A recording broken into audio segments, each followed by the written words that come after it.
ওম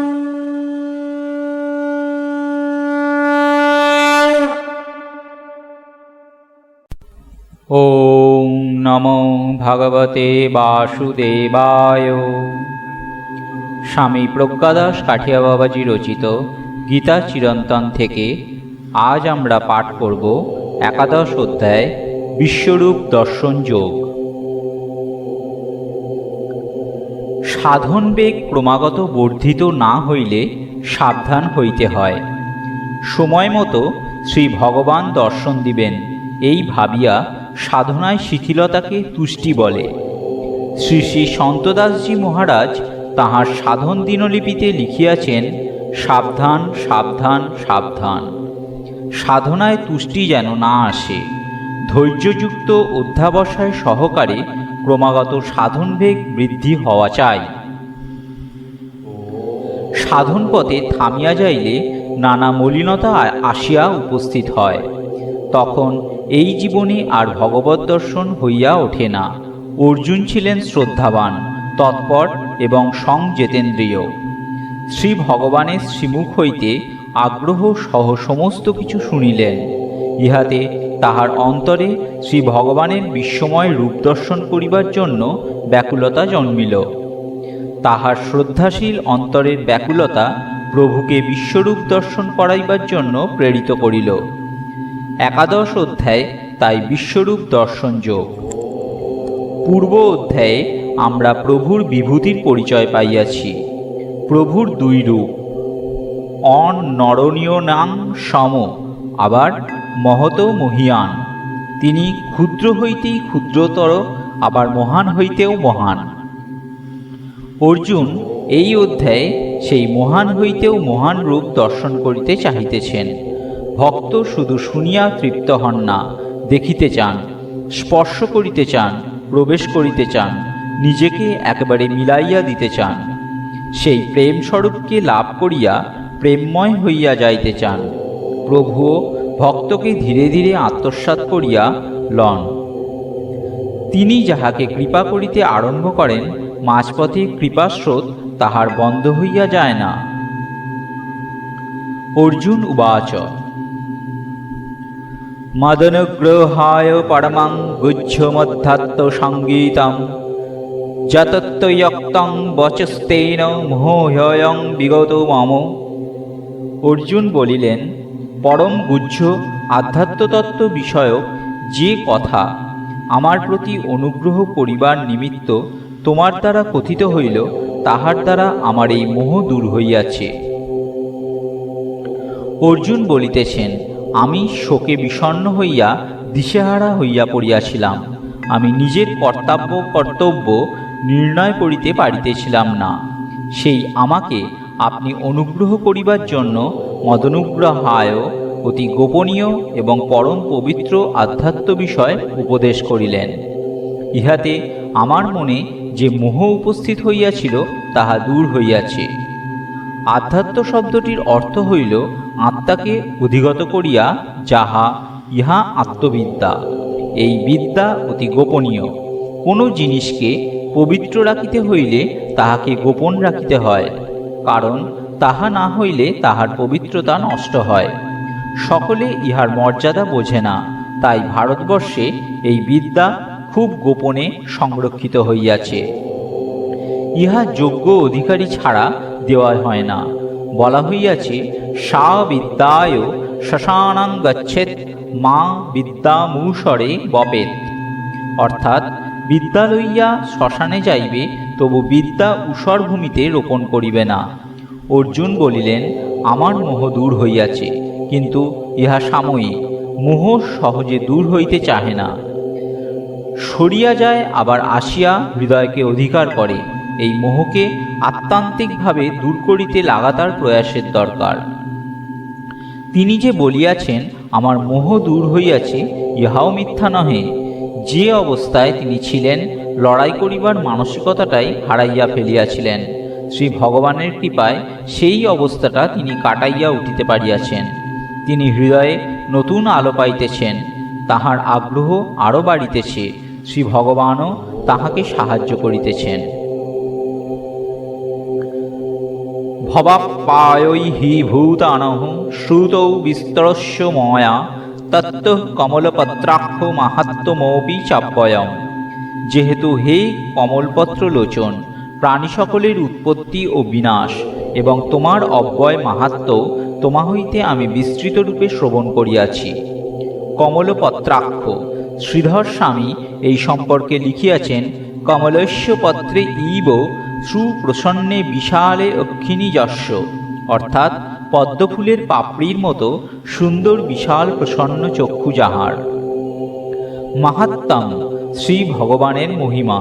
অর্জুন শ্রী ভগবানের মহিমার কথা অনেক শুনিয়াছেন। তিনি শ্রী ভগবানের নিকট হইতে জানিয়াছেন তিনি জীবের উৎপত্তি ও বিনাশের কারণ। তিনি স্বয়ং পরব্রহ্ম পরমেশ্বর, কিন্তু মূর্খ মানবগণ তাহা না জানিয়া তাহাকে সাধারণ মানুষ ভাবিয়া অবজ্ঞা করেন। দৈব প্রকৃতির দ্বারা আশ্রিত মহাত্মাগণ তাহাকে অনাদি বিভু জানিয়া সর্বতোভাবে তাহার শরণ গ্রহণ করেন। এইভাবে শরণ লইয়া অনেকেই শ্রী ভগবানের ভাবপ্রাপ্ত হইয়াছেন। অর্জুনও ইহাও শুনিয়াছেন এই জগৎ সংসার সব তাঁহারই প্রকাশ হইলেও তিনি ইহাতে লিপ্ত হন না, ইহা হইতে সম্পূর্ণ স্বতন্ত্র। তিনি ইহাও শুনিয়াছেন তাহার ভক্তের কোনো নাশ নাই। শ্রী ভগবান সমস্ত দেবতাদেরও আরাধ্য এবং সমস্ত দেবতাদের মধ্যে দিয়ে তিনি ফলদান করেন। শ্রী ভগবানের ভক্ত শ্রী ভগবানকে লাভ করেন, তাহাকে আর এই দুঃখময় সংসারে ফিরিয়া আসিতে হয় না। এবমেতদ যথার্থ তমাত্মানাং পরমেশ্বর দ্রষ্টুমিচ্ছামি তে রূপমৈশ্বরং পুরুষোত্তম। হে পরমেশ্বর, আপনি নিজের বিষয়ে যেরূপ বলিতেছেন তাহা এইরূপই। হে পুরুষোত্তম, তোমার ঈশ্বররূপ দর্শন করিতে ইচ্ছা করি। অর্জুন শ্রদ্ধাবান এবং যুক্তিনিষ্ঠ। এইরূপ ব্যক্তিরা যাহা বিশ্বাস করেন তাহা যুক্তির কোষ্ঠীপাতরে যাচাই করিয়াই বিশ্বাস করেন। এনাদের বিশ্বাস নষ্ট হইবার নয়। অর্জুন শ্রী ভগবানকে শ্রদ্ধা করেন। তিনি বলিতেছেন যে পুরুষোত্তম, আপনি যে বলিলেন আপনি আপনার একাংশ দ্বারা জগৎকে ধারণ করিয়া রাখিয়াছেন, ইহা ঠিক এইরূপই। আমার খুব ইচ্ছা হইতেছে আমি আপনার সেই রূপ দর্শন করি। অর্জুন যে ভগবদ্বাক্যে অবিশ্বাস করিয়া এইরূপ চাক্ষুষ প্রমাণ চাহিতেছেন তাহা নহে, কারণ তিনি শ্রী ভগবানকে সম্বোধন করিতেছেন হে পুরুষোত্তম বলিয়া। আমরা পূর্বে দেখিয়াছি শ্রী ভগবানের এই পুরুষোত্তম পরিচয় দেওয়া সর্বাপেক্ষা সুন্দর পরিচয়। যিনি ক্ষরের অতীত অক্ষর হইতে উত্তম, তিনিই পুরুষোত্তম। অর্জুন শ্রী ভগবানকে আরও সম্বোধন করিয়াছেন পরমেশ্বর বলিয়া। এই সব সম্বোধনের দ্বারা বোঝা যায় যে অর্জুন শ্রী ভগবানের মহিমায় আকৃষ্ট হইয়াছেন। তাহার আগ্রহ বৃদ্ধি পাইয়াছে। শ্রী ভগবানকে কাছে পাইয়া তিনি তাহার প্রকৃত রূপ দর্শন করিতে চাহিতেছেন। এই রূপ সুযোগ ও সৌভাগ্য মানুষের জীবনে প্রায় আসেই না। শ্রী নারদ ঋষি বলিয়াছেন, মহতের কৃপা দুর্লভ কিন্তু অমোঘ। অর্জুন যথার্থ জিজ্ঞাসু। মন্যসে যদি তচ্ছকং ময়া দৃষ্টুমিতি প্রভো যোগেশ্বর ততো মে তং দর্শয়াত্মানমবায়ম। হে প্রভু, আমাকে যদি সেই রূপ দর্শন করিবার যোগ্য বলিয়া মনে করেন, তবে হে যোগেশ্বর, আপনি আমাকে অবিনাশী নিজ রূপ দর্শন করান। অর্জুন জিজ্ঞাসু হইলেও উদ্ধত নন। শ্রী গুরুদেবের কাছে যেভাবে বিনয়ের সঙ্গে জিজ্ঞাসা করিতে হয়, অর্জুন সেই অনুযায়ী জিজ্ঞাসা করিয়াছেন। তিনি বিনয়ের সঙ্গে বলিতেছেন, হে প্রভু, আমাকে আপনি যদি সেই রূপ দর্শন করিবার যোগ্য বলিয়া মনে করেন, তবে দয়া করিয়া আমাকে সেই রূপ দর্শন করান। ইহাই শাস্ত্র নির্দিষ্ট আচরণ। অনেক শিষ্য আছেন একদিনই ব্রহ্মজ্ঞ হইতে চান। প্রশ্নের পর প্রশ্ন করিয়া শ্রী গুরুদেবকে ব্যতিব্যস্ত করিয়া তোলেন, কিন্তু ইহা পথ নয়। ধৈর্য অধ্যাবসায় যুক্ত শান্ত কিন্তু ব্যাকুল শিষ্যের প্রার্থনায় শ্রী গুরুদেব পূরণ করেন। অর্জুন ইহা জানেন যে প্রার্থনা করিলেই তাহা পূরণ হইবার নয়। যদি শ্রী ভগবান মনে করেন ইহা পূরণ করা যাইতে পারে, তবেই তিনি তাহা পূরণ করেন। তাই অর্জুন বলিতেছেন, মন্যসে যদি তং শক্যং ময়া দ্রষ্টুম। যদি প্রার্থনা শ্রী ভগবান পূরণ না করেন, তবে শ্রী ভগবানের দয়ামায়ায় সন্দেহ করিতে নাই, বরং নিজের অযোগ্যতার দিকে নজর দিয়া আরও সাবধান হইয়া যত্নশীল হইতে হয়। অভিমান করিয়া সাধনপথ ছাড়িয়া দিতে নাই। অর্জুন শ্রী ভগবানকে এখানে সম্বোধন করিয়াছেন যোগেশ্বর বলিয়া। শ্রী ভগবান যোগীরাজগণেরও আরাধ্য। যোগীরাজগণ শ্রী ভগবানকে ভক্তিলাভ করিয়াই যোগীরাজ হইয়াছে। অর্জুন বুঝিয়াছেন শ্রীকৃষ্ণকে তিনি যে রূপে জানেন, পরিচিত শ্রীকৃষ্ণ সেই রূপ নন, তিনি বিশ্বপতি পরব্রহ্ম স্বয়ং, তাই সম্বোধন করিতেছেন যোগেশ্বর বলিয়া। শ্রী ভগবান উবাচ পশ্য মে পার্থ রূপাণি শতসৌহত সহস্রশ নানাবিধানি দিব্যানি নানাবর্ণা কৃতিনি চ।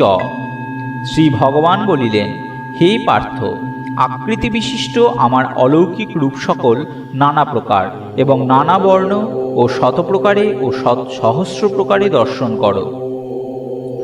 শ্রী ভগবানের দয়া হইয়াছে, তিনি প্রিয় সখা অর্জুনকে তাহার বিশ্বরূপ দেখাইতে স্বীকৃত হইলেন। এই বিশ্বরূপ কিরূপ তাহা প্রথমেই ইঙ্গিতে বলিয়া রাখিলেন। এখানে তিনি পশ্য শব্দটি ব্যবহার করিয়াছেন। পশ্য শব্দের অর্থ দেখো। দেখো অর্থের সাবধান হইয়া মনোযোগ সহকারে নিরীক্ষণ করা বোঝায়। উদ্ভ্রান্ত বিহ্বল চিত্ত না হইয়া এই অর্থ। এখানে শ্রী ভগবান রূপানি অর্থাৎ রূপ সমূহ এই বহুবচন ব্যবহার করিয়াছেন। আরও বলিয়াছেন, এই শত শত এবং হাজার হাজার এই রূপসমূহ নানা বর্ণযুক্ত এবং নানা আকৃতিযুক্ত। এই রূপগুলি সবই দিব্য অর্থাৎ অলৌকিক। দিব্য শব্দের অর্থ মিথ্যা বা মায়াময় নয়। দিব্য শব্দের অর্থ চর্মচক্ষুর অগোচর আসল সত্য দর্শন। চাক্ষুষ প্রত্যক্ষের মাধ্যমে কখনোই বস্তুর আসল রূপ দর্শন হয় না। ইহার দ্বারা অ্যাপিয়ারেন্সের জ্ঞান হয়, কিন্তু এই অ্যাপিয়ারেন্সের পশ্চাতে যে আসল সত্য তাহা লুক্কায়িতই থাকিয়া যায়। কোনো কোনো দর্শনশাস্ত্রে স্বলক্ষণ প্রত্যক্ষ এবং সামান্য লক্ষণ প্রত্যক্ষ এই দুইভাবে প্রত্যক্ষ পারসেপশনকে বোঝা হইয়াছে। আমরা যাহা দেখি তাহা সামান্য লক্ষণ প্রত্যক্ষ, স্বলক্ষণ প্রত্যক্ষ স্বজ্ঞাত। ইহাকেই দিব্য দর্শন বলা হয়। ইহা দ্বারাই বস্তু স্বরূপের যথার্থ জ্ঞান হয়। পশ্চাদ্দিত্যান বৌশুন রুদ্রাণশ্বিনৌ মরুতস্তথা বহুন দৃষ্টপূর্বাণি পশ্চাশ্চ জানি ভারত। হে ভারত, আদিত্যগণ, বসুগণ, রুদ্রগণ, অশ্বিনী কুমারদ্বয় এবং মরুদ্গণকে দর্শন করো। অদৃষ্টপূর্ব বহু আশ্চর্যজনক রূপগুলি দর্শন করো। শ্রী ভগবান সংক্ষেপে বিশ্বরূপের মধ্যে কি কি থাকিতে পারে অর্জুনের কাছে তাহার সংকেত দিতেছেন, যাহাতে অর্জুন বিশ্বরূপের যথার্থ পরিচয় পাইতে পারেন। আদিত্যান, দ্বাদশ আদিত্যকে। আদিতের গর্ভে কশ্যপের ঔরসে ইহাদের উৎপত্তি। দ্বাদশ আদিত্য হইল ধাতা, মিত্র, অর্যমা, রুদ্র, বরুণ, সূর্য, ভগ, বিবস্বান, পূষা, সবিতা, ত্বষ্টা ও বিষ্ণু। বসুন, বসুগণকে। অষ্টবসুধর, ধ্রুব, সোম, বিষ্ণু, অনল, অনিল, প্রত্যুষ ও প্রভাস। রুদ্রাণ, রুদ্রগণকে। একাদশ রুদ্র, অজ, ধব, পাদ, অহিব্রন্ধ বা অহিবৃন্ধ, বিরূপাক্ষ, সুরেশ্বর, জয়ন্ত, বহুরূপ, ত্রম্বক, অপরাজিত, বৈবস্বত, সাবিত্র ও হর। অশ্বিনৌ, অশ্বিনী কুমারদ্বয়, নাসত্য ও দস্র নামক। অশ্বরূপধারী সূর্যের ঔরসে অশ্বরূপধারিণী সূর্যপত্নী সংজ্ঞার গর্ভে ইহাদের উৎপত্তি। স্বর্গবৈদ্য। মরুৎ, মরুৎ দেবতাগণ। ইহাদের সংখ্যা 49। 33 কোটি দেবতা মানে 33 প্রকারের দেবতা। দ্বাদশ আদিত্য, একাদশ রুদ্র, অষ্টবসু এবং অশ্বিনী কুমারদ্বয়। মরুদ্গণ দিতির গর্ভজাত। এই 33 কোটি দেবতা এবং মরুদ্গণ শ্রী ভগবানের শ্রী অঙ্গে অঙ্গীভূত। শ্রী ভগবান বলিতেছেন, ইহা ছাড়াও আরও অনেক কিছু তুমি দেখিতে পাইবে, যাহা অদৃষ্টপূর্ব এবং আশ্চর্য, যাহা তুমি কোনোদিন দেখো নাই, এবং যাহা দেখিয়া তুমি আশ্চর্যান্বিত হইয়া যাইবে। ইহা অর্থ, ক্ষুদ্র আমরা কিভাবে সেই বিরাটের অনুমান করিতে পারিব? তাই বিশ্বরূপ দর্শন করাইবার পূর্বে শ্রী ভগবান বলিতেছেন, তুমি আশ্চর্য হইয়া যাইবে। ইহৈকস্থং জগৎ কৃৎস্নং পশ্চাদ্য সচরাচরং মম দেহে গুড়াকেশ যচ্ছানাদ দ্রষ্টুমিচ্ছসি। হে গুড়াকেশ, এই আমার শরীরে একত্র স্থিত সচরাচর সমগ্র জগৎ এবং অন্য যাহা দেখিতে ইচ্ছা করো তাহা আজ দর্শন করো। পূর্বে রূপে বহুবচন ব্যবহার করিয়াছিলেন, এখন বলিতেছেন পৃথক পৃথক বহুরূপ। অর্জুন, তুমি আমার এই এক দেহের মধ্যেই সমস্ত দর্শন করিতে পারিবে। কোটি কোটি আলোকবর্ষ ধরিয়া মনের বেগে পরিভ্রমণ করিলেও যাহা কোনোদিন শেষ করিতে পারিবে না, সেই সমস্ত কিছুকে আমার এই এক দেহের মধ্যে তুমি দেখিতে পাইবে। ইহা ছাড়াও অন্য যাহা কিছু, যেমন যুদ্ধের ভাবি ফল, কে বাঁচিবে কে মরিবে, কিভাবে যুদ্ধের তাণ্ডব চলিবে, কিভাবে সেই ঝড় থামিবে, এই সব অর্জুন তুমি যাহা দেখিতে চাও দেখিতে পাইবে। ইহা ভাবার্থ। ন তু মাং শক্যসে দ্রষ্টু মনৈনৈব সচক্ষুষা দিব্যং দদামি তে চক্ষু পশ্যমে যোগমৈশ্চরম। কিন্তু এই নিজের মনশ্চক্ষু দ্বারা আমাকে দর্শন করিতে সমর্থ হইবে না। তোমাকে দিব্যচক্ষু প্রদান করিতেছি, আমার যোগৈশ্বর্য দর্শন করো। অর্জুন বলিয়াছেন, আমি যদি যোগ্য হই তবে আমাকে সেই রূপ দর্শন করান। শ্রী ভগবান এখন বলিতেছেন, যে অর্জুন নিজের চর্মচক্ষু দ্বারা এই রূপ দেখিতে সমর্থ হইবে না, সেই শ্রী ভগবান তাহাকে বিশেষ সামর্থ্য দান করিবেন। ইহাই দিব্যচক্ষু। আমরা জানিতে পারিলাম, ভগবানের কৃপা লাভ না হইলে ভগবানের দর্শন লাভ হয় না।